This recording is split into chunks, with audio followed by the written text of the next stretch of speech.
This is Randy. In the future, Knights, Bytes, Prime, Cinematic Universe, it's all just going to be the same. It's just going to be a constant stream of random talking and sounds. We don't know anymore. This is Melanie.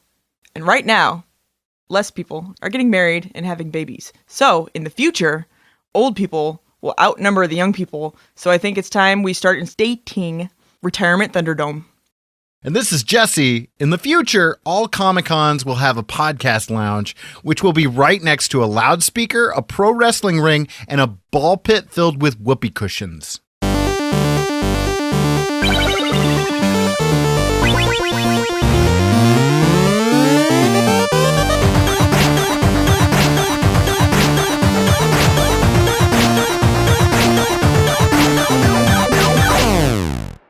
It's the only way I prefer to record podcasts.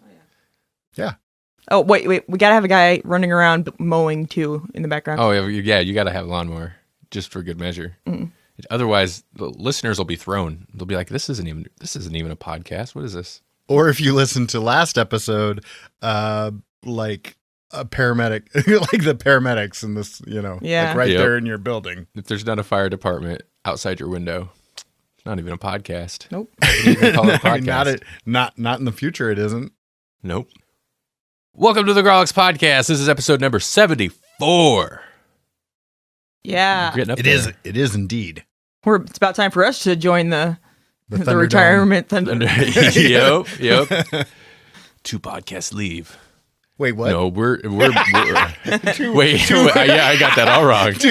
One podcast enters and 2 podcasts leave. Oh. That's kind of what happened to us. I was going to say that's what actually happens. We're multiplying. You start with 1 podcast and you don't leave until you have 5. Yeah, exactly. This is a pull list episode, ladies and gentlemen. I don't even feel like I know what that is anymore. Well, luckily, I remember. Oh, good. And Melanie's going to tell you. Okay. Okay. You thought you were getting out of this. Yeah. Okay, so the poll list is a poll, and a list both, that you vote on, and you choose, or you can add also something new, but you can choose what's on there and vote for your favorite, and then whichever one has the most votes is what we will read for the next issue or episode. Mm-hmm. Perfect. Yep. And this month, we had to read some Saga. Some continuing Saga. The second time Saga's popped up on the poll list, so that'll be our quote-unquote feature topic this episode. Yep, and it was fantastic. Thanks. Just spoilers, heads up. Melanie's going to hate it. But who knows? Yeah, that'll be weird. We'll have to find out what we're going to read next month. Because we don't know. But first, let's talk about some in-house news, some happenings. What's been happening? What's going on around here? Okay, so I'm going to jump around on my list a little bit here because I feel like we could really chat quite a bit about some of these things. But first of all, I want to talk about, and I don't know when this will release. I think by the time we get this, it will have already happened. GCU Season 1 finale, Episode 10. That's happened, people. Go listen to that because... That happened last week when people listened to this. There's finales? Yeah, as of yesterday. Okay. As of yesterday, it's a seasonal thing now. I didn't know that. Yeah. Okay. Summer season? I didn't know it till yesterday either. When I decided. Okay, cool. Finale! It's not actually going to take a break because, last week was Grawlix Cinematic Universe episode number 10, would be the season 1 finale. But next week is going to be episode 11, so there's not even going to be a break. Oh, but in the future, there might be. There might be. Yeah, it leaves it open. It's good to take a break once in a while. Yeah. Right. Like this recording weekend is the 5th, listener, this will give you an idea of when we're recording. Tomorrow is the 5th Monday of last month, July, and we don't have an episode coming out. And it's kind of been glorious. Mm-hmm. It's kind of been nice. So, yeah. You're able to catch up. Yeah, saying that GCU is seasonal means I might be able to take a break once in a while. And he was just saying earlier, he doesn't have time to listen to podcasts anymore because he's so busy listening to podcasts. Yeah. He has to actually work on. Yeah. Right. I only get to listen to the podcasts I'm paid to listen. I Kind of think that sounds awesome, actually. Yeah, but you don't get to choose. Yeah, that's the thing. Yep. But yeah, so listener, you've probably heard it, but if not, you should check it out. The whole thing is an excuse to mix and match the cinematic universes that we didn't quite get to do. We get to pick and choose from all the movies we covered in the previous 9, and also try to get people to pitch their ideas for any or all. Nobody's going to be able to do all. It was 16 movies we covered. I was going to try it, and I was like, no. It's going to become just a stretch to just fit them in there. Right. I mean, even with the pitch I did give you, it was like 4 minutes long, and I was like, that's a lot. And that's just long. meshing 2 movies. Yeah, that's exactly. just 2. Yeah. No, I might be able to be magical like that. Yeah, I'll give it a shot. If you need help, like I know there's some of them you haven't seen. There's some of them on that list nobody's seen, but that's fine. I don't need to see it. It's Killer Ants, Wasp Woman. That's all you need to know. Those are the ones people probably haven't saw. Right. And that could be in any world. Exactly. Especially a dystopian future, which a lot of those movies take place in. I did a little bit of research on the grouping of movies we happened to watch, and we covered 3 Arnold Schwarzenegger movies. I was like, whoa, we need to slow down on those. We're going to burn through all the like classic Arnie movies. No, on the bright side, he's done a lot of movies. That's true. That's the bright side. yeah, it is. Okay. Well, we're going to burn through all of the classic Arnie movies. There's a lot of not-so-classic Arnie movies. In Grawlix Cinematic Universe Season 5, we go deep into Kindergarten Cop. Oh, God. It's going to happen someday. You know it is. Oh, yeah. It's ripe for the ridiculous Cinematic Universe episode. It's not a rumor.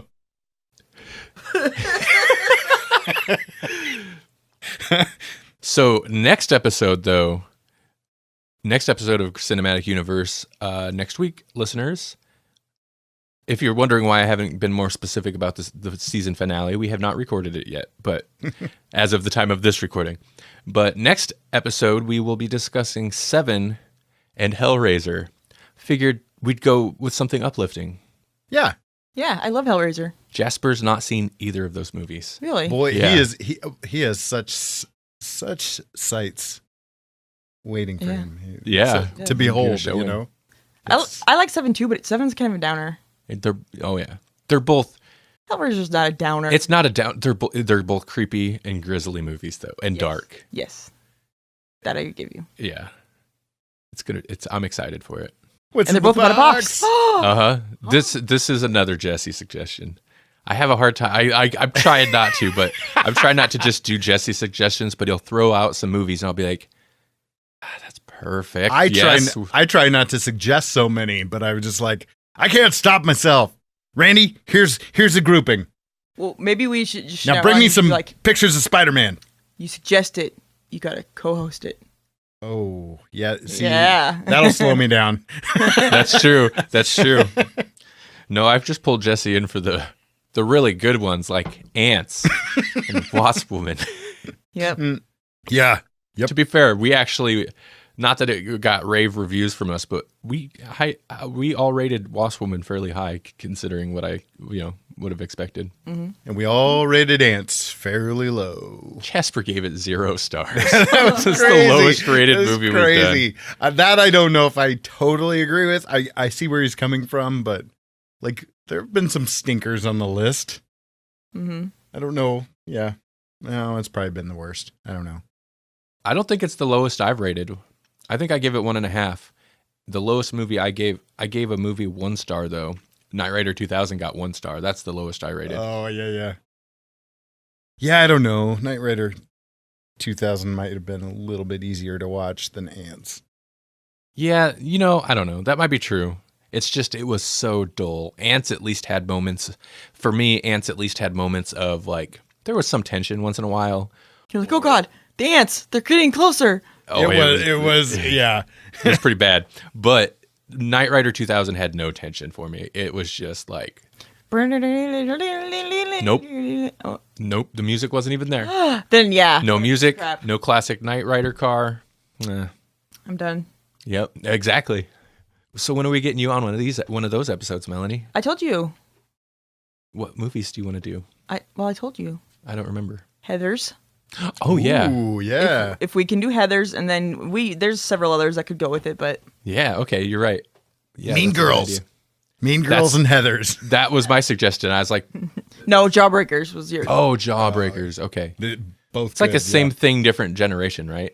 Yeah, basically. Yeah. Yeah, that was my thinking with Jawbreaker and Heathers. I was like, it's kind of the same thing, but different generations. It's a little bit different too, but still, Fits into that niche. Yeah. Yeah. So get that stuff rolling and then call me. Okay, well, our in-house news is not all upbeat, unfortunately. So we're going to take a kind of a slightly depressing turn here, and then we're going to take a really depressing turn. But some friends of the podcast, first of all, Jarod of One Stop Comics, we had him on for one of our Nights episodes. Unfortunately, he has closed the doors to the comic book store here at the end of July. So when this comes up, he'll have been closed for the better part of a month almost. And so we wish Jarod the best. Life finds a way to be life, I guess. And it just made running a business and being a full-time dad and being a full-time employee of another business. I mean, like trying to run a business and be employed full-time so that you can make ends meet, that's hard enough as it is, but then to throw a family on top of it and everything that goes along with that, it just kind of became too much. Talking to Jarod, he made it sound like, this is not the last hurrah, this is just goodbye for now. So we wish Jarod the best, and hopefully we'll be chatting with him on his triumphant return. Yeah. When his kids are old enough to work for him. Yeah, that's what you got to do. There that's how it you do is. it with the family. You wait till you can hire them. Yeah. Yeah. Childcare. Nothing. Go sort the long boxes, kids. Go sort. That sounds actually kind of awesome. Right? I mean, that sounds like a good upbringing right there. Yeah. So speaking of families, the next piece is difficult to report, but and we're slow to reporting this, but we wanted to make sure that we made note of the fact that Make Dad Read Comics, which is a podcast that we've been in contact with numerous times through the Grawlix podcast. We've been on his show. He's been on our show. It's a podcast between Patrick and his dad where they would read a comic book, a collected edition, graphic novel, anything in the world of comics to make his dad love and appreciate comics the way that he does. And unfortunately, on July 6th, dad of Make Dad Read Comics passed away. So we wish Patrick and his family our condolences. Our thoughts are with you. And it's a sad time. We appreciate all of the episodes that we were able to get because what you had with that podcast was something very special. Yeah, it really was. And I never listened, honestly, and never had a chance to, but Dad was one of the few people that I said I wanted to meet. And I'm sorry I didn't get a chance to. Yeah. In honor of Make Dad Read Comics, at the very end of the last episode, Patrick listed out 2 of the comics that Dad would have recommended to people.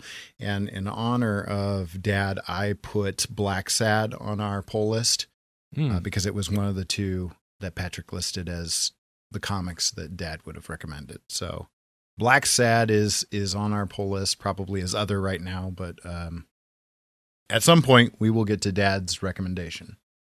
Yeah, that's a great idea. It is. Listener, you should, if you haven't checked out that show, you should. They're all still up.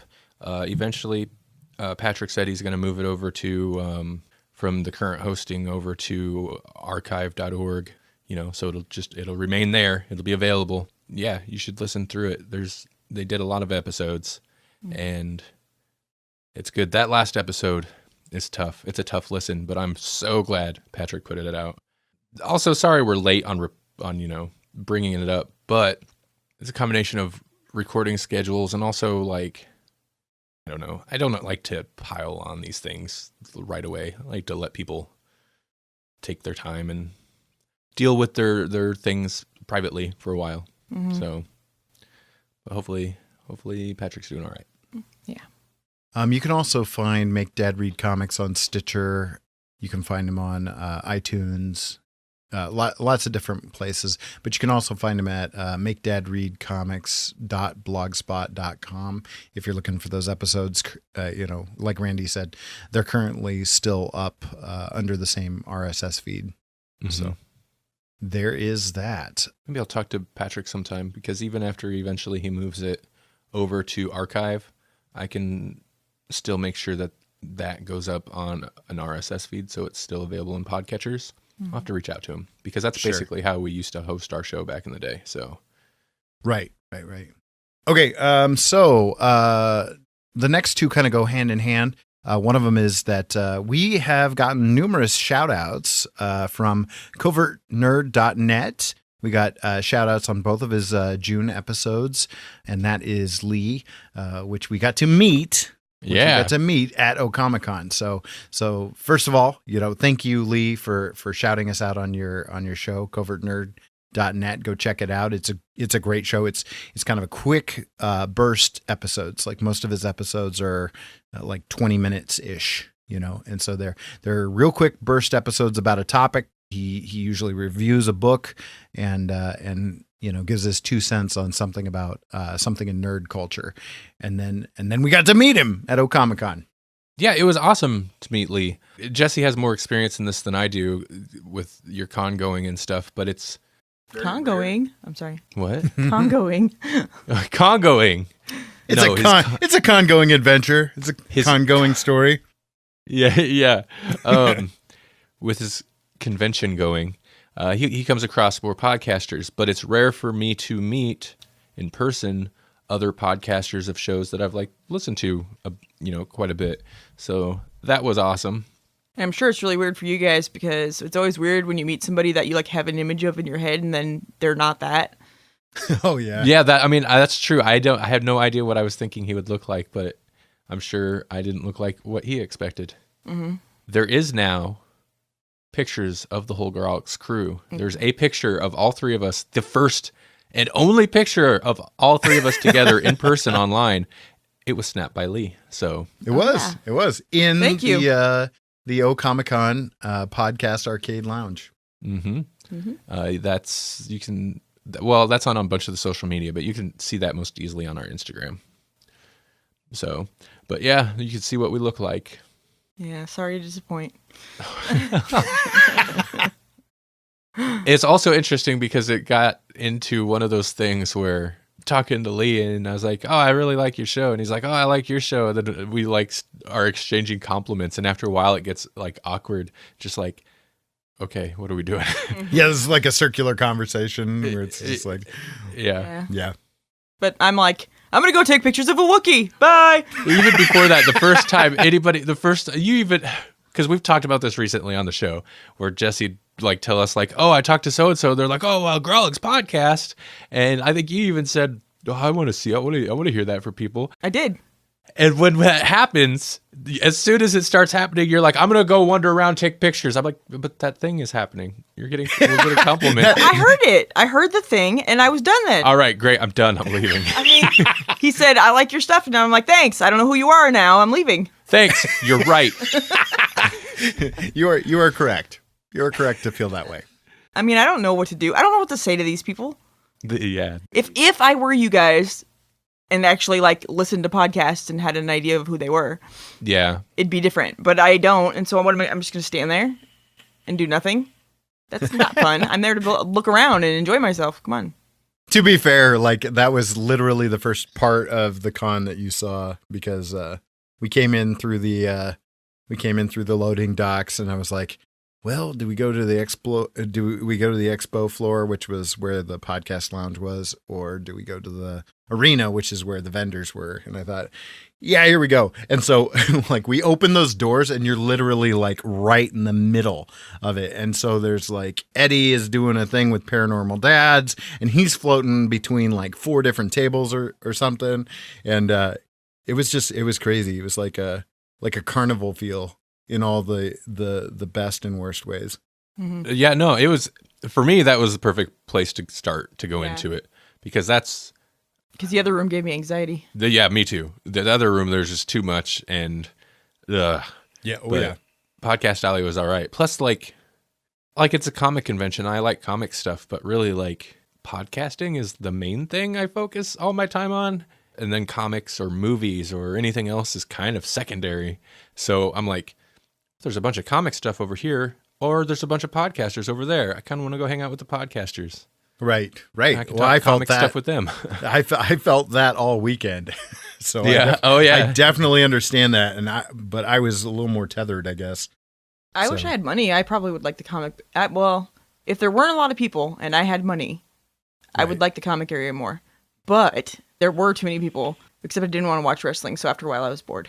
Yeah, I'm going to talk to people about getting a Grawlix table going at the next one, because Excellent. I think that'd be all right. That'd be all right. I'd sit there and talk to people, I'd draw, record podcasts all weekend. just bring some crayons Yeah, you could draw. and color. And if somebody's like, "Oh, how much?" You make a couple bucks. Yeah, right. Melanie and I were only there a little bit on Saturday.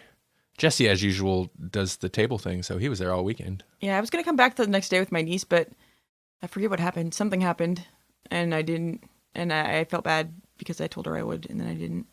I'm sorry. I'm sorry, Bella. So I don't think she listens to this. Well, occasionally she does. She likes to act like she's cool. Oh, we're cool. I guess so, because she subscribes Oh, that's or whatever awesome. on whatever thing that you can subscribe on. I don't know. If it's YouTube, we haven't updated for a while. Well, you better, because that's where my niece listens to you. Okay, I'm gonna start. Well, I am actually gonna start. We still get subscribers to YouTube, Yeah, so that's where she is. She likes it. we've gotten several over the past week or so. So I'm like, oh, okay, I should really start uploading to the YouTube again. Yeah. Get those episodes up there. Are you gonna animate us still? Sometimes. Go to YouTube. We're animated. Oh. Yeah, I mean, we are animated there already, but that takes time. Yeah.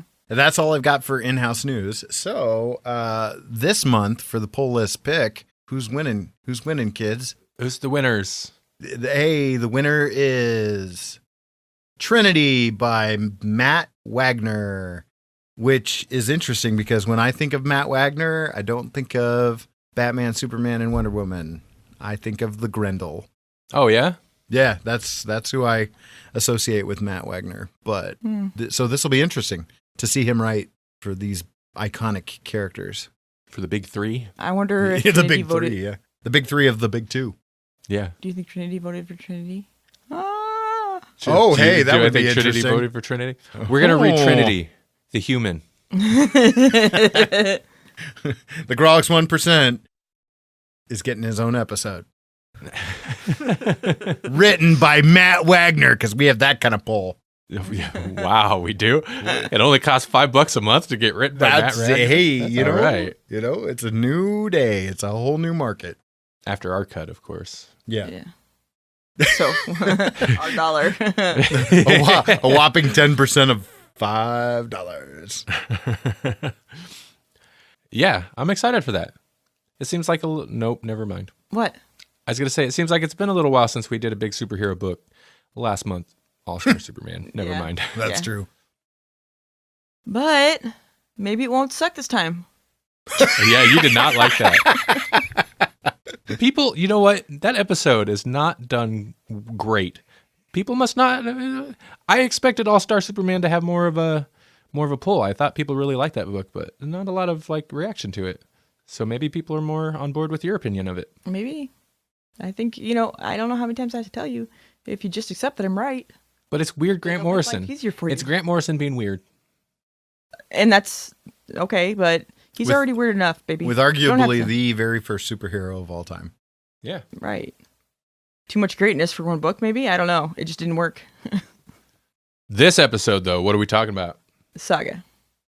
You just gotta just spit it out there. We already said it, didn't we? Yeah. Yeah, we did. So And Saga is great. this is the second time Saga's come up on the poll list and won. Uh-huh. The first time was quite some time ago. Mm-hmm. I'll have a link in the show notes to the episode. In fact, I might no, I probably won't. That'll take too much work. I was going to say, I'll drop a little clip from it right now. Like a previously on. Yeah. Grawlix podcast, talk about Saga.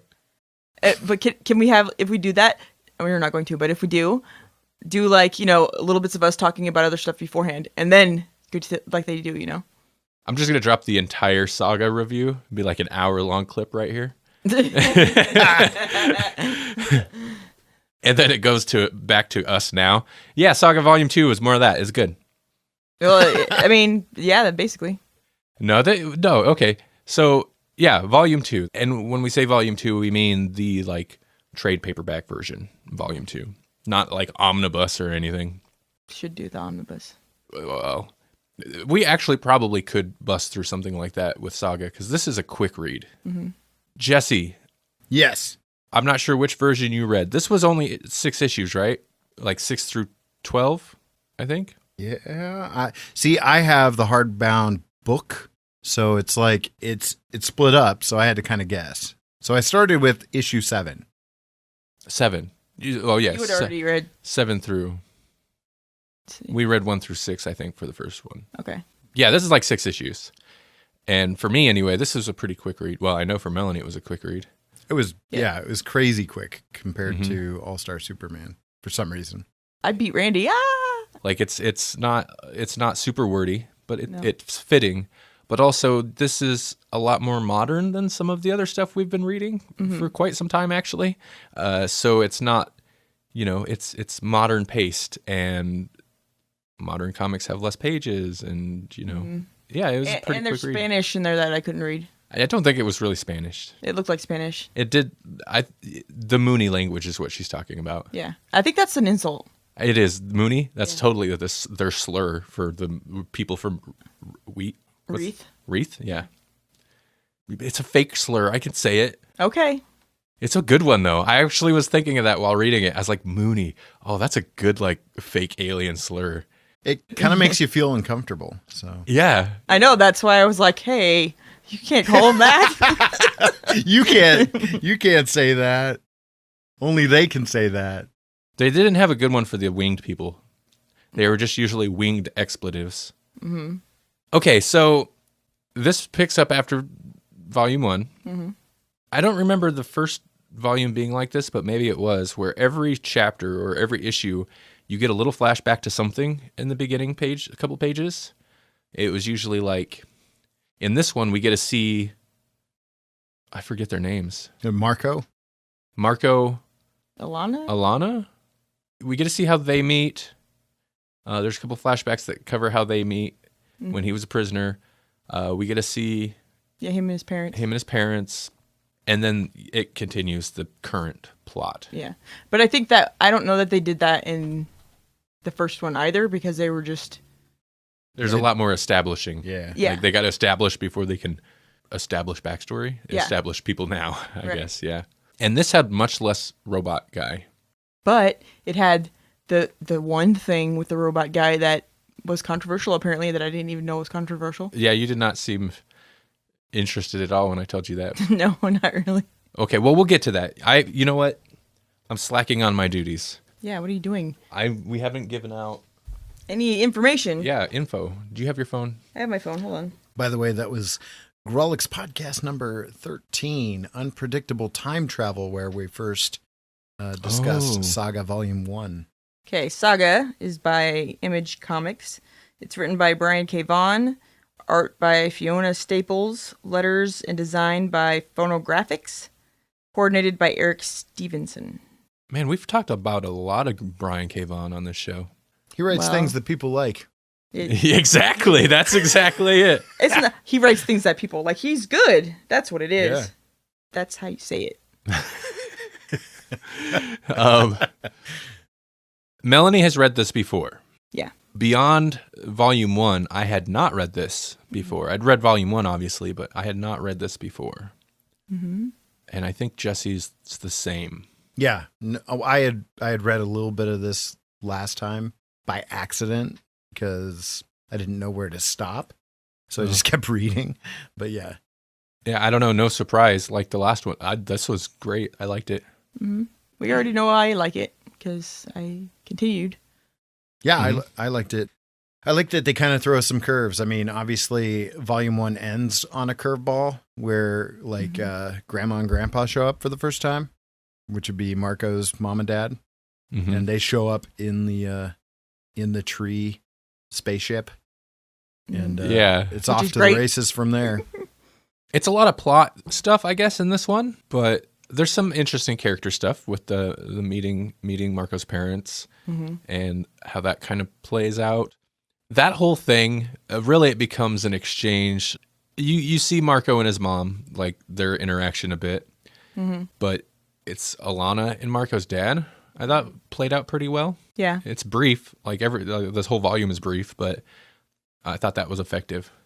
Beyond that, it looked good, of course, but the high points for me are just the attitudes of everyone, the characters' attitudes, the things they say. Like Fiona, it's so weird because it's kind of it's a science fiction fantasy type setting in space and all this, but she feels so contemporary, like modern contemporary in the things she says that it's almost throws me sometimes. I forget. It's like, oh yeah, this, they talk like people talk. They're very open about things, and the language is insane sometimes.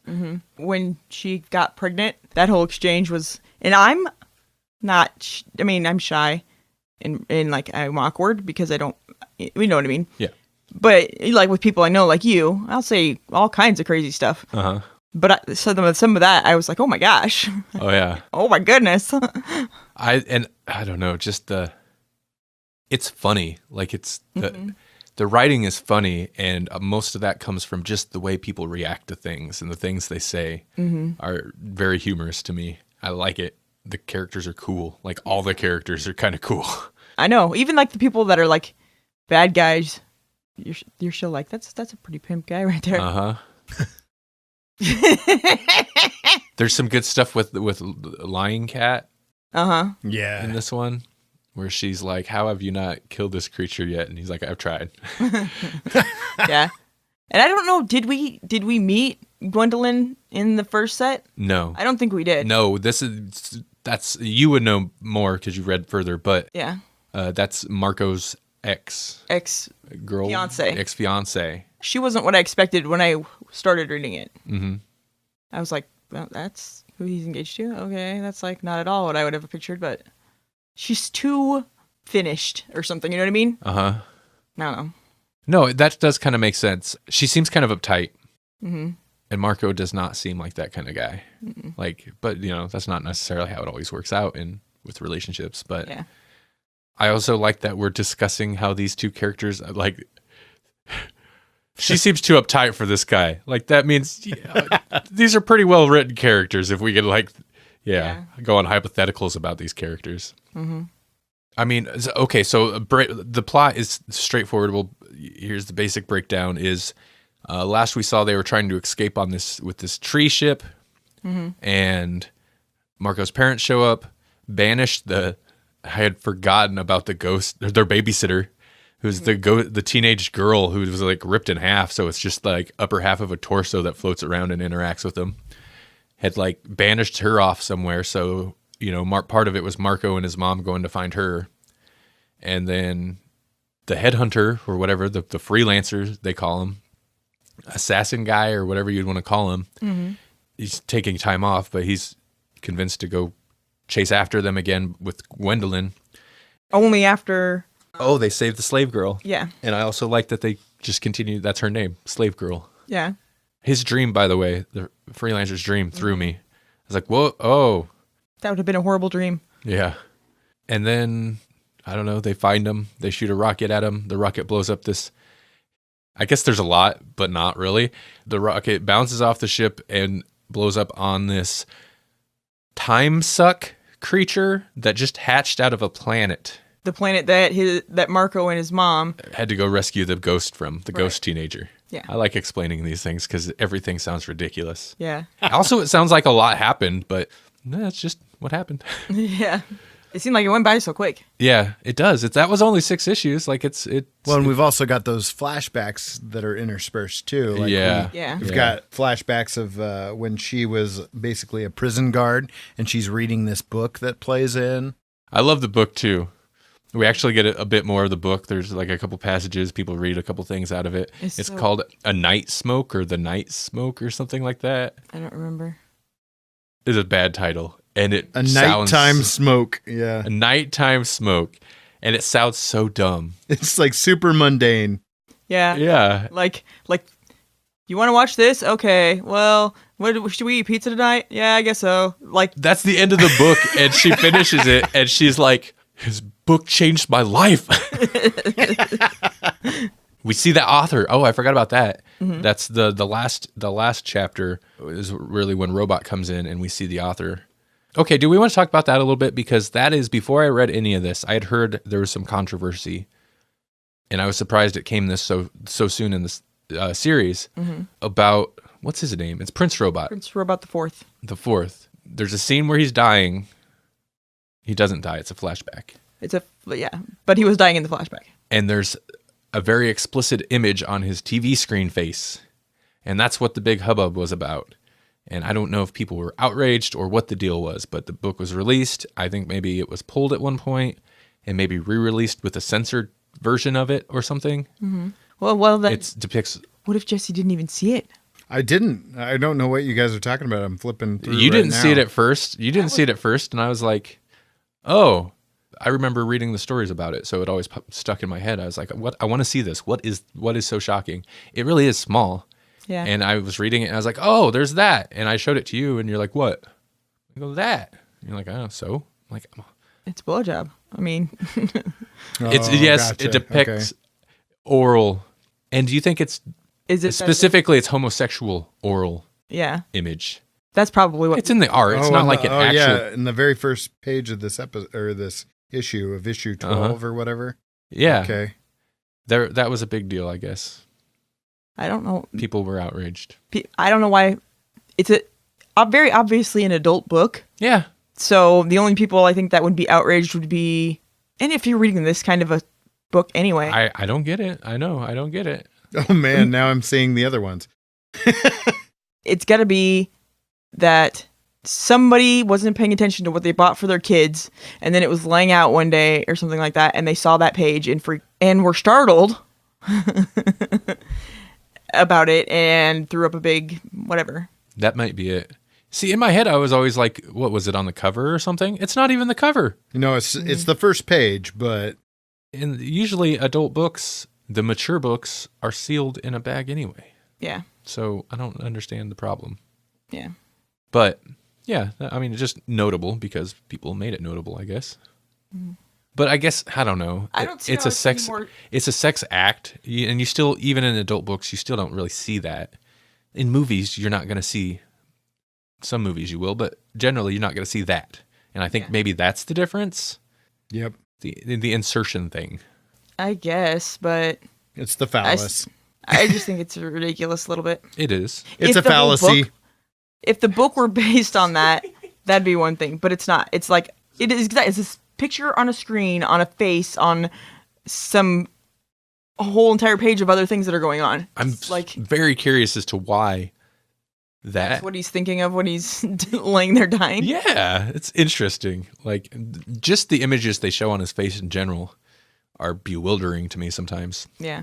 Not so much in this. You don't see a whole lot of that in this volume, but the first volume you did, because it really hit on his, like, night terrors, I guess. Mm-hmm. But, yeah. Because all the soldiers are all screwed up. Yeah. So, well, let's talk about other crazy things. The big monster thing that hit Marco and his mom come across on that planet. He was naked too. Why weren't they shocked about that? Right? I didn't hear anything about that. Oh, yeah, it was super gross. And Marco's like, "Mom, don't look." Why? Just don't look. But she did. Of course. Yeah, that was weird. I was like, whoa. It's hard to look at just because it's gross. Like, ugh.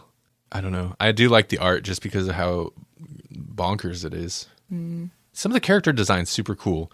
Like, I don't know if we talked about it much in the first volume, and she only pops up in a dream in this, but the Stalk Mm-hmm. It's such a weird and cool character design. Yeah. And I know it's ridiculous, but one of my favorite people in all of it that I've read, and he's not in it a lot, but the little like penguin guy that, or like a seal. He's like a seal, like maybe a tiny like albino seal or whatever. Yeah. There's that another greets guy him when they get to the Rider planet. Was the other guy that's got like a seahorse head? Oh wait, but out by with Prince Robot. No. I think so. Yeah. Yeah. He's not in there for very long. Just like one little thing, and then it's off to the races again. I love that. They're so cute. The book, that reminds me, the book does also get like super hardcore about things, because that flashback of Prince Robot, that mouse lady that comes out and saves him. I know. And she's like the cutest thing ever. Yeah. And she's like, I'm just doing this to get whatever, basically get her degree or something. Yeah. And then the horrible gas comes and she explodes. And not only that, she's like, oh my God, am I dying? Yeah. I was like, I almost wanted to cry. It's pretty horrible. I don't feel so good, Mr. Stark. Yeah, exactly. But worse. Right? Because it's a cute mouse creature. I can't think of criticisms. There are none, because it's fantastic. Yeah, I mean, it was just, it's fun. At times it's heavy. Never enough to really like drag you down. But the writing the dialogue is, I don't know, the dialogue's on point. That's part of what really makes it. Other than just like, it's, kind of when you think about what's happening, it's crazy. But the characters and the dialogue are good. Everything about it is good. It's a good story. It's great characters. It's fun, but it does have serious moments, and it's about a serious subject when you stop and oh, definitely talk about it. It's all relevant, and I love it. It's one of my favorites. Very clean looking. The art is very clean. Yeah. How many volumes does this have now? I mean, it's still going. Is it? I was wondering. I wasn't sure. I'm way behind now. I was dreaming about the comic shop last night. I just remembered that. Were you? I was having dreams about the comic shop. Why? Because I have a lot of books I need to go pick up someday. I totally had a dream about picking up comics for you like a month ago. Really? Yeah, and I was like, I don't think he even does that anymore, does he? Oh, I need to go. I need to go pick up comics and be like, if you're still getting them, stop. Yeah. But in my dream, like, I was there, and I was kind of scared to like go and mention my pull list because, oh God, there's a lot. But like, for some reason, it looked totally different, and they only had like 3 or 4. They're like, oh, we don't have that many of those anymore. We only have a couple of them. There's like 3 or 4 of them. I'm pretty sure one of them was mine. It's like, oh, interesting. What was that about? What was that dream? Weird.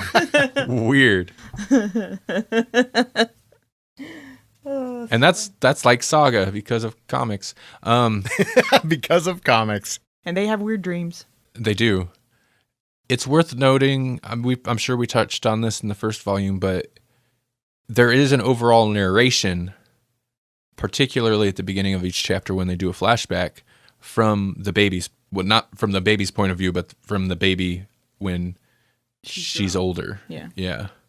Like the whole saga is all her telling the story of, I guess, her life and, her parents. Oh, I just remembered the story, her conception.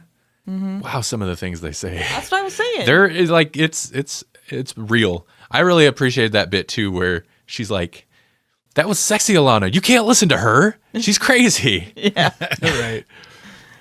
And I don't know if it's even if it's at that part. It had to be at that part when the girl's like, "Yeah, my parents had sex. So did yours."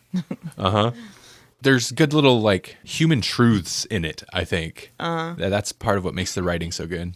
I don't know what else to say. I always get a little paranoid when it's like we heap so much praise on a book, but it's Saga. Everybody knows Saga. Everybody, it's so like it's won awards. Like, and we don't even care what Jesse thinks. I'm sorry. I'm sure Jesse agrees. We just keep saying it before he does. I don't have anything to add to that. It is good. It's super solid. I can't imagine a criticism.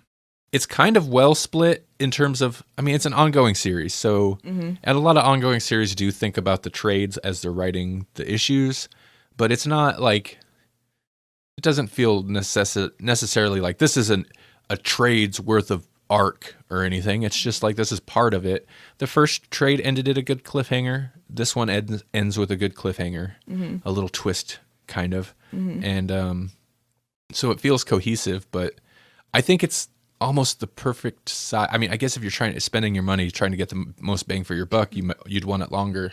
But in terms of a read, like this is like almost the perfect size, at least for this kind of story, where it's short enough where it feels like it's a kind of a breeze to read through. It's enjoyable, but not too short. But also, it leaves you still wanting to like, I kind of want to read the next one. Like it's really good about that. And you know what I really like too? It feels like it's all just right now, but there's chunks of time that have passed before the end. And when you go to the next book, you find out about all of it, but it still just feels like it's all going straight through. You know what I mean? And a lot of these are like, it picks up right at the end of the last volume. And a lot of these do go pretty straightforward, event. But then, you're right. It does like jump a chunk of time after probably before the last chapter or issue of this.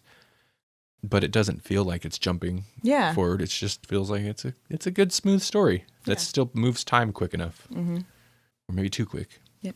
We totally left secrets too at the end. We didn't spoil any of that. Yeah, we did good. It's not really necessary. The plot's good, but I think it's kind of the themes of it. There's the war theme, and there's the kind of the love story and whatever. The character writing and the art and stuff is really what stands out. It's just well handled all around. Part I wanted to bring up or go into a little bit more was the baby herself, because that they're coming to kill them and the baby. The baby, I think more so, which is messed up. Or at least one of the groups is trying to kill the baby. The other one's one is trying to kill the baby specifically. The other one was like, no, we want to ideally take the baby alive, but if not, oh well. Yeah, but her grandparents get there and they're like, let me see her. Is she okay? Or her maybe it was the grandpa, whatever. Because people didn't even realize that they could have kids together. Yeah. So they were worried it was going to be like deformed and whatever, messed up. And I totally don't even think about that until he, brought it up. It's a cross species kind of thing is how they look at it. And Grandpa's crazy good at making clothes. Yeah. Yeah. He's a seamstress, or she says he's an armorer. Yeah. But that's some wicked cool way to make some armor, man. I liked all the stuff with him. I thought he was cool. Like Marco's mom's okay, whatever. She's a warrior. Yeah, exactly, and she's angry like the whole time, and she just kind of takes the more typical like aggressive. Yeah, your kid brings home the wrong kind of person. This volume definitely plays on that quite a bit, but I mean the whole story kind of does so far. But I really like the grandpa, Marco's father. I like all the scenes with him. I thought he was a well-done character. He's interesting. Favorite moment? Was there a favorite moment? Ooh. They're all my favorite. I think it's basically the two different times that we meet the author. Like first we meet the author through Prince Robot IV. Like that's how we meet him, and he's all pretty much together, and he's like telling Prince Robot IV this version of events. But then the next issue, we get to see what happened when Marco and his family shows up, and he's like stumbling around drunk in his underwear. Oh, like those two moments juxtaposed are probably my favorite, because I'm just like, wow, that was a totally different way to meet this guy. Was there anything else in that last chapter that we haven't talked about yet, Jesse? Because I might not have read that last chapter that I probably should have. We just kind of see that, and then it continues the story with the hitman. Oh, and they give her the way that they end this volume is they do give the slave girl a name. Okay. Which is Sophie. Which should be the cat's lion cat. Yeah, it should be. That cat name, a hairless cat, should be named Sophie. I agree. Also, I thought Lion Cat was done. Oh yeah, it was. They set it up too. They set it up, that whole speech about collateral damages and acceptable losses and all that. And then I was like, I'm going to flip the page, and somebody's going to be sucked out of that ship. It's probably going to be Slave Girl, because the little kid, that's the saddest. Yeah. Flip it and it's Lion Cat, and I was like, I was wrong. I didn't think that she was Lion Cat was done because I think aside from the main characters, Lion Cat is the single most popular thing about this series. Yeah, I could be wrong. I could be wrong. It's not. But I think so. That's not surprising to me. It's a cat. Of course it is. That says lying. You're like, and that's like all it says, but you still get there's like an attitude to it. Oh yeah, Lying. But that's interesting. What does the cat voice sound like in your head? Does it sound like that? Because to me, it's like I picture like like almost because it's not human, but like maybe just enough to where people can make it out. That's what it sounds like in my head. Well, it's kind of like hairless Siamese looking cat. So Yeah. you think about how those cats meow, and that like mixed that with the word with lying and what's going on there, and I'm like, yeah, that's what I hear is like a lying. Mine is Lady and the Tramp. The Siamese cats. That's what it is. The voice. I'm like, what is that? Where's that voice from? It's the voices of the Siamese cats from Lady and the Tramp. There, you know. Mm-hmm. Do you remember it? Well, watch it. Watch that part. I'm gonna find it now. I'm looking for it. Shush. Well, I can't play that audio on here. Another moment, not necessarily my favorite, but when they go pick up Slave Girl and they end up messing those dudes up. Mm-hmm. I think he kills the first dude with he stabs him with that weird spear lance thing. Yeah. And does the little cut his head in half vertically. Mm-hmm. I can't say it. I'm pretty sure his buddy just drops an F-bomb or something, but he's just like, oh, like he's just not expecting it at all. It's just like best reaction. But then they also like even these like, who are these guys? These scuzzy, weird alien guys that he kills. But the ones like upset, like my cousin or my brother or something, I'm like, oh, even that they managed to make you feel bad about it. Like these are bad guys, but like you give them just enough personality to where you're like, oh yeah, that's kind of horrible. Yeah. Maybe you and your cousin shouldn't go be cronies for racism I didn't catch there. For obviously supposed to be some sort of like Asian madam. Yeah. Yeah, and they seem like some type of mobster types. Like they had suits on and stuff. So. Yeah. Mama's son. How did I not get that? That's what you were saying earlier. Yeah. I didn't know what you were talking. I didn't even know you were still reading at that point. I didn't know what you were talking about. Oh yeah. No, I was talking about how did I not catch that as being racist? Yeah. Sort of. You know what I mean? Interesting. That's it. That's all I got. I ain't got nothing else for this. I always feel paranoid of overpraising things, but I mean, it's good. Saga. Yeah. So the obligatory, we would recommend this to everybody that's over the age of yeah. I don't know. Anybody who can take a video image of a fallacy and of a fallacy. That's like almost a dirty pun. It's weird. Yep. Yeah, I mean, you can handle that, you're fine. Yeah, everybody, if you can handle mature content. So me as a child. Melanie as a child, that's the only person who can read this. No, I'm saying. Oh, and Melanie as a child. Yeah. If you were a child like me that was already watching Hellraiser, when I was like 5 or 6 or whatever, and you were fine, and I'm fine, then you could probably read this and be fine. This is one of those books, like, I think if you like superhero books, you'll dig it. There's enough action and stuff. I don't even like superhero books, and look at me, come on. Yeah. And I was going to say, but this is particularly one of those books that's going to appeal to people who aren't necessarily into superhero comics or comics in general. Yeah, me. Yeah. For Melanie. This book's only for Melanie. You might like it too, but if you're not Melanie, who knows? I mean, no, sorry. I'm just kidding. I'm sorry. Am I annoying you? No, you're not annoying me. Okay. I know I can. What else, guys? What else are we doing? What are we doing now with the shows? Hey, what do you guys think about that Teen Titans preview? Oh, wow. San Diego Comic-Con was the thing that happened.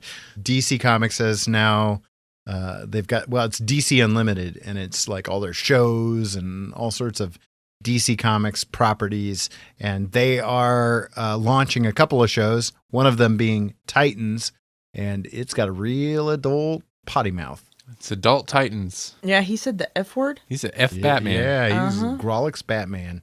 The most shocking, I just don't know. I don't know how to react to it. I don't get it either. Some of it looked cool. Some of it looked not so cool. Some of it was a little too happy, bright CG. That worries me. There was some pretty extreme CG. I feel like Falcone is one of the few villains that would be brazen enough to say something like that. Like, I don't even think the Joker would say that. F Batman? Yeah. Yeah, I'm like who would, which of Batman's villains would even say that? None, but his sidekicks. His sidekicks, on the other hand. I mean, I could see the Red Hood being like, and the Red guy. Hood. So if you're gonna do a Robin that extreme, why would you do Dick? I knew you were gonna laugh as soon as I. Why would you do Grayson? Right. Also, did he just murder a bunch of those dudes? Oh, it seems like he just for murdered real, them. for real, with an R-shaped knife. I don't understand. Maybe that's the point. Is like, Teen Titans. Let's do Teen Titans, but like, let's jack it up. Like, it's just so not what I expected. Yeah, and they don't have Cyber guy. Oh, Cyborg, yeah. And I'll say this. If they're going to drop a Titans that's like an R-rated Titans like that, Swamp Thing better be awesome. It better be hard R horror movie, TV show. Right. Because they just, if it's not, they don't understand any of their problems. It'll be a young adult movie. They have Swamp Thing in it? No, but they're going to have a Swamp Thing live action series. Oh. They should make it. Yeah, I feel like they buried the lead on that one. Like, they could have sold this thing with Teen Titans Go content, but they decided to go with something we've seen before, just in a package we never asked for. Suicide Titans. Yeah, Suicide Titans. Yeah. I mean, it's kind of like a really, like they're almost really mashed up, because that trailer starts with Raven with voices in her head. So her and her voices and Harley Quinn's voices, they just chat. It looks like, visually, it does look like a lower budget Suicide Squad style. Yep. But I mean, I don't know. It could be okay. Maybe they're taking the Netflix approach. They're like, well, Marvel's got their big, colorful Marvel movies, and then Netflix has got their like more gritty, street level, R-rated Marvel shows. So maybe they're taking that approach. We're gonna do bright street level. Bright but dark. Yeah. I will give them this. They did get people talking. Holy cow. That's true. I mean, yeah, that's obviously like that's the point of that trailer. There's some Kevin Smith style marketing going on here. You don't put a trailer out where Dick Grayson says F Batman, not thinking exactly you're gonna, you're like, nobody's gonna bat an eye at that. No one will think twice. No, it's just weird. And is Batman not in the universe? Because if so, I think he'd go. Well, no, he clearly is in the universe, but yeah. Or would he bat hand him? Oh boy. Oh that's listen. If he's got a computer where he does data mining, he bat hands people. Okay. Okay. That's a show, folks. There's actually been quite a few trailers. What were some of the other? Shazam. Did you see the Shazam movie trailer? Yeah. Looks fun. It's like the antithesis of that Titans trailer, right? I was actually like, when I first seen it, I was like, and then I seen the costume. I was like, wait, is that an actual trailer? That looks like some YouTube channel trailer.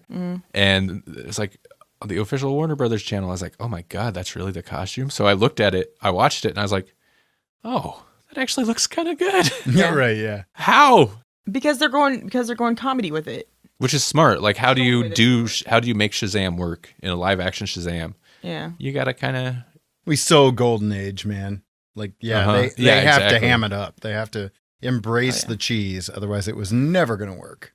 When I first saw him and his foster brother, who looks remarkably like him, like they should be actual brothers. Actual brothers, yeah. Yeah.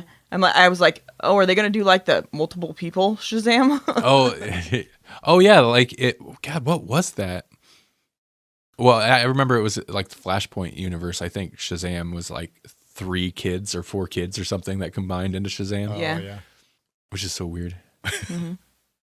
I thought there was other trailers, but I can't. I know there was, but Doctor Who trailer. Oh yeah. Oh We yeah. haven't talked about that yet. I know this is all like a month and a half, 2 months behind, but whatever. Mm. I mean, we got to talk about a Doctor Who thing, right? Exactly. So, what did you guys think of the Doctor Who trailer? I thought they should have led with the leaked footage. Just embrace it. That's true. Yeah, that's true. The teaser, I'm on board for the new season. I'm excited, but I was not on board with the teaser. I didn't really like the teaser. It's obviously produced as a teaser, which means it tells you nothing of the show itself. Mm-hmm. So the trailer got me much more on board because I was like, oh, it's actually clips from the show that we're going to watch that I want to see, not some cheesy. The doctor speeding around giving people pizza. I'm like, I don't what? I don't want that. Yeah. But I kind of want some pizza, but Right. the pizza had green things on it. I can pick them up. I don't know what it was. Yeah, I wasn't super into the teaser, but the trailer got me more on board. Mm-hmm. But then again, like the thing that really 100% got me on board was that leaked footage. Yeah. The first actual clip of Jodie being the doctor that we've got to see. I don't think I saw that. I think I showed it to you. If not, I will. Okay. I mean, I won't because I don't have it, BBC. Yeah. I am They're morbidly curious if they showed them that in Hall H, because at that point, why not? I don't think they did because I watched. Well, okay, I'm sure maybe they've done a couple panels, but I watched the whole panel with Chibnall and the other executive producer guy and Jodie and 2 of the companions. And then an after show interview with him. Yeah. And they didn't. They showed the trailer, but they didn't show any other footage. They're doubling down that should never have existed. Yeah. Why did they have it? That's a shame. I don't understand it. I mean, yeah, it's so perfectly clipped. It feels like something they were going to show. Maybe it's something they were going to show once the season started and she started going on like talk shows or something. I don't know. Yeah, it could be. But that would have been a good one because it's obviously like the first moment of like she doesn't recall that she's the doctor yet, but she is. And she doesn't recall that she's a woman. But yeah, I don't know. I'm excited. I've been making Melanie watch the first season of Broadchurch. Oh man, we've got 2 episodes left. Ooh. This will be. How do you feel about that? Yeah, Melanie. Yeah. 2 episodes left of the season of the first season of Broadchurch. Okay. What's your predictions? I think it was a little boy, Okay. and he's gonna murder that other lady too. The Susan. Yeah, 'cause she gave him a skateboard. He's gonna kill her with it. No, I'm just kidding. The police already have it. I've been enjoying. Like, how did you just make Broadchurch more dark? I've been enjoying watching it with her. As soon as we finish the season, I will have watched that first season 3 times now. It's so good, though. I mean, Randy I won't tell me. Wouldn't even regret that. Anytime she says anything, whether it's right or wrong, this is my standard response anytime we watch a show that I've seen already. I don't know. I've never seen it. Yeah. And that gets me off the hook because if she guesses it right, I have to react the same every time or else she'll figure it out. Oh, I already knew that one guy didn't do it. What one guy? The old guy. And I'm like, he's going to kill himself. Watch, he's going to kill himself now. Oh, yeah, you did catch that. And I had a hard time not like, oh. Yeah. And I already guessed a couple people that it wasn't. So, okay, it's either the kid or the beef guy.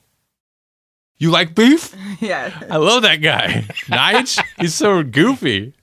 Yeah. I'll make roast beef. You like beef? So it can't be him because look at how Randy reacts. He loves that guy. So a goofy guy can still be a killer. No. Maybe he killed him because he didn't like beef. I can't even do it. I've lost it. You like beef? That one scene. Watching it with Melody, as soon as that scene started, it's where he's like, I'll make dinner for you to Mark. I'll make dinner for you and the family. As soon as that scene started, I was like, oh, I love this scene. And that's all. That's why. Because he's so goofy. Yeah. I'll make beef. You like beef? Yeah, and you love. Yeah, Nige, we like beef. Okay, buddy. Yep, it's a thing. Anyway, We're excited. It's okay. We're excited about Yeah. Doctor Who. yeah, I miss Rory, but you get to see him now. but he's not the same. He's not the same. He seems sad, and he's an alcoholic. That's probably why he's sad. But Well, what about? Well, we need to start watching Legion. Not Legion. We are watching Legion. We need to start watching Legends. Legends. Yeah. okay, I mean, continue watching Legends. Legends of Tomorrow. There's some great moments there with Rip. he's not. Is he currently doing anything in there? Is that he was like? banished or- He's different every season. Every half season, he's Oh like a man, different he character. He has a couple of shifts in this most recent season. Really? Yeah. Because Oh, man. you guys started it. You got at least to return. We the got at Mac. least. Yeah. Yeah. And so throughout that whole part of it, he's in charge of everything. Things go south pretty quick for him, and then he has this whole arc of redemption, sort of. It almost feels like once they finished up his arc with his family, Mhm. like avenging his family basically, or trying to save them or whatever, Mhm. it feels like they didn't know what to do with him. They don't. Right. And then so then it's like, well, we'll make him a bad guy for a little bit. Then we'll make him a good but kind of jerky bad guy, or a good guy that's a bad jerk. Something. Yeah. They just don't know. They're like, well, he's got range. Doesn't matter. We'll make him. They double and a triple down 70s on guy. that. Like they make that part of the story that they clearly didn't know what to do with him. It's mighty. I am fond of this current season. It's fun.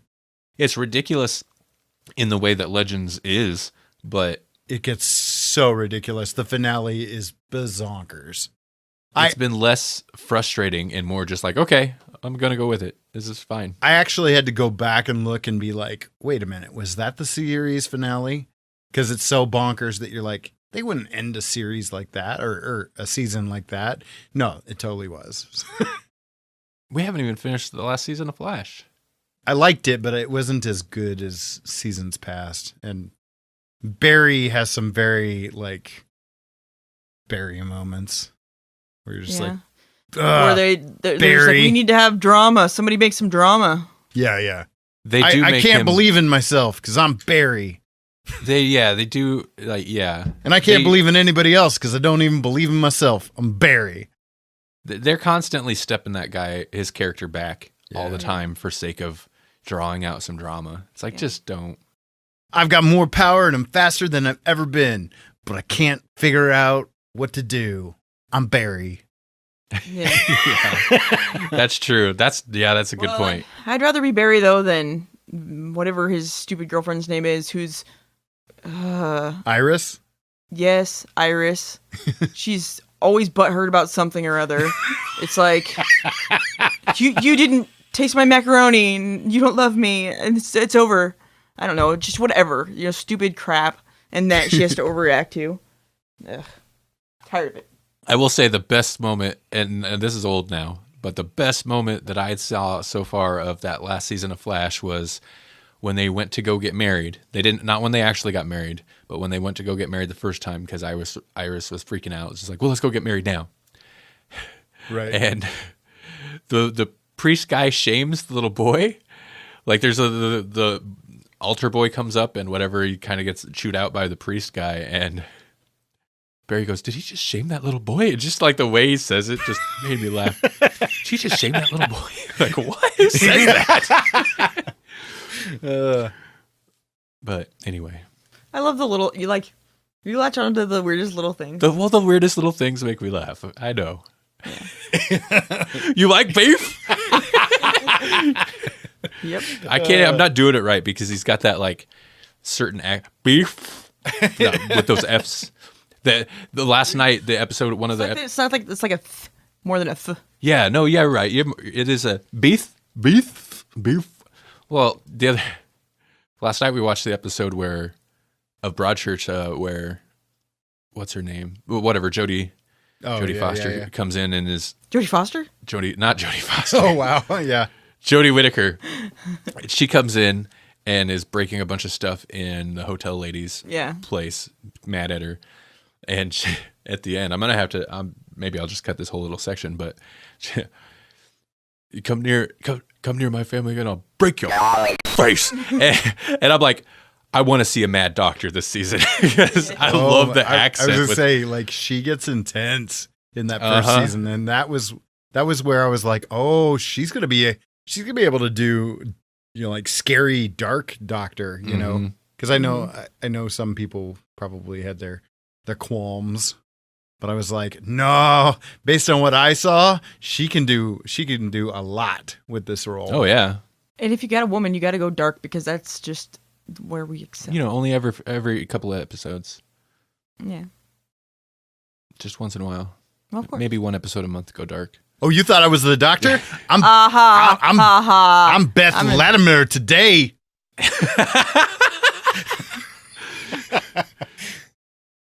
The best part of me was killed.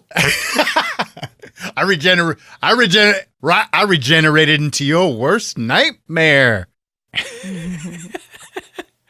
Why did she regenerate with dyed blonde hair? I don't know. That's weird. Because that's not her natural hair. No. Why would she regenerate with dyed hair? Because she needs to. Blondes have more fun? So maybe that's what it is. They're like, you're a woman now suffer and have to take care of your hair. Oh, letters page. Letters page. We saved the best for last, person. Like I used to tell my food in kindergarten. You told your food that? Yeah, because I didn't want any of it to feel like I didn't like it. So, I'd be like, you're my favorite. What? We had this conversation. That was like our Valentine's Day episode. We talked about that. Yeah. Yeah, go listen to, I think that was a Grawlix Bites 10, maybe? 9? Yeah, our Valentine's Day episode. We got some very interesting insight into Melanie. Yep. You didn't want to be mean to your bed. Yeah, I didn't want to be mean to any of my stuff. I couldn't be because if I did, it would retaliate, and then I'd be homeless. Letters page. It's been a little while since we had one. Yep. We got one. Guess who it's from? Your mom. No. No. Your mom. Matt D. Or as I called him in a message to Jesse the other day, McMatty Double D's. Seems very inappropriate, but that's what I said. Greetings and salutations, Garlic Podcast. Grog's List Podcast or Grawlix Podcast. Yep. He listened. As Robert Plant said, it's been a long time. So yes, I skipped a couple of episodes so that I wouldn't get spoiled with Avengers Infinity War, which knocked him out of like 3 of our episodes, at least 2, which at the time of this email, I still haven't watched. And he didn't send me this too long ago, so it's been a little bit. Yeah, I know, bad fan.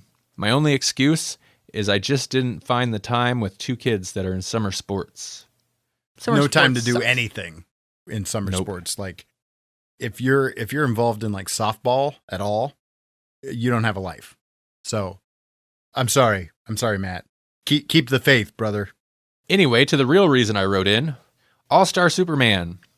Yep, still sitting on my bookshelf. Don't get me wrong, I love Grant Morrison stories, and Frank Quitely's art is one of my favorites. But it's Superman. I had a small phase where I read Superman, Adventures, Man of Steel, Man of Tomorrow, and Action Comics regularly. But since the early 2000s, I just really found Superman's character to be meh. Mm-hmm. Now, I do understand that Mr. Morrison was going for classic story tropes for the Man of Steel, highlighting his highs and lows. But I just skimmed through the first issue, and it never grabbed me by the short and curlies. Gross. Yeah, it is. Which is probably why I haven't read it. I haven't jumped to read it. So I'll set it back on the bottom of my to-be-read pile, and perhaps pick it up again in the future. Until then, I have plenty of other Grant Morrison comics to read, like his Vertigo stuff, like Filth. Now there's a trip and a half. Okay, so I do want to bring up Mr. Quitely. I like his art. I really like how he draws his figures, his backgrounds and details. Sure, his women tend to have similar faces that could be of Asian or Oriental descent. Look at his run on Wildstorm's Authority from the late 90s to 2000s, and compare Swift, Jenny Sparks, and The Engineer. Or check out his recent series with Mark Millar, Jupiter Circle. Or perhaps I am just seeing stuff. I would also recommend Jupiter Circle If you all haven't read it yet, it's really good stuff. I've read, there was a series before it was Jupiter's Circle. It was Jupiter's Children or something like that. Mm-hmm. And I understand it was like the same series or a setup for that series. Mm-hmm. So I read some of that and I was enjoying it. I just had fallen off because I was buying too much at the time. Mm-hmm. Speaking of good stuff, look, there goes a Paul Blart on a Segway. Ha! Okay, I just needed to find a good way to start the next topic. Doctor Who. I can't wait for the next season to start. I am really excited to see what the writers have planned for this new Doctor. I'm also interested in hearing what Mel, our card-carrying woman hater, has to say about the upcoming adventures. Will the Doctor face adversity within a patriarchal society each episode? I'm hoping it won't be something they bash us over the head with time and again. In the panel, they acknowledged that the Doctor as a woman would have a harder time traveling to certain time periods. Mm-hmm. I guess so that's fair. Interesting. Yeah. Like they touched on it with Bill a little bit, but you know, like the Doctor's traveled with like black characters a couple times, and it hasn't really come up in. I guess maybe with Martha, it was Martha, right? They went to alien planets a lot, but like traveling with women or, you know, minorities, like that would present an issue depending where and when you went. Yeah. So I'm kind of interested to see how they handle that. And I agree, like you don't necessarily, like, you don't want to bog down every episode with it, but what kind of villains will we see? I like classic monsters, but can we give the Cybermen and Daleks a rest for a while? Well, I think they will. They've said there's no Daleks. It's all new. Everything's new. Oh, yeah. I don't think they're going to hit us with many classic monsters at all this season. Mm-hmm. According to what they say, but they always lie. Yeah. Will the Doctor have a romantic interest? No. Just no. Why not? Maybe I want to see the Doctor get down with the man for once. Maybe. No, I'm just kidding. He's never gotten down with anybody as far as I can tell. But, well, somebody because he has a granddaughter, but you know what I mean. Yeah. Will the Doctor trip over a branch and twist her ankle like all female characters in a classic Doctor Who story? Probably. Really, go back and look at the 5 Doctor story from the early 80s or any adventure in the William Hartnell or Patrick Troughton era. Years, whatever. I'm sorry, I'm misreading it. Some young, careless female companion is following the Doctor while being chased. She trips over the only upturned rock or tree root in the forest. Seriously, what a bunch of sexist, lazy writers. But then it was the 60s, and apparently writers could be sexist back then. And lazy. Okay, really don't want to open a political can of worms with this, so I'll leave it at that. Disclaimer. I'm not trying to sound sexist, I'm only trying to point out the humor of the character's dramatic conflict. I actually like strong female characters like Ace, Rose, Martha Jones, Leela, Romana, Wonder Woman, Jean Grey, and Roseanne. Oh. Jessica Jones. Well, this has gone on long enough. Have another great episode. I can't wait to hear you 3 wax eloquently. Yeah, that's what we do. On your next episode, which will be numbered with confidence. Matt D. That's nice. When we remember to number them, we number them with confidence. Yep. That's right. And if we forget, we confidently forget. It's gone. We just don't even mention that there should be a number. Yes, thank you, Matt D. There's a lot there. I think I did my comments as I read through. Maybe I shouldn't, but that's fine. It's the easiest way to remember the things. Yep. I think I agreed with most everything he said. Sure. Superman is a meh. He is a meh. He is kind of by definition. He's a Boy Scout. He's just like, it's not, that doesn't an exciting hero make. There are some aspects of Boy Scouts that are kind of pimp, but not the super. It's the ascot, isn't it? That's pimp? No. No, but you know what they do? What did you have to do to be an Eagle Scout? Kill a grizzly with your bare hands? Maybe. Or an eagle. That makes more sense.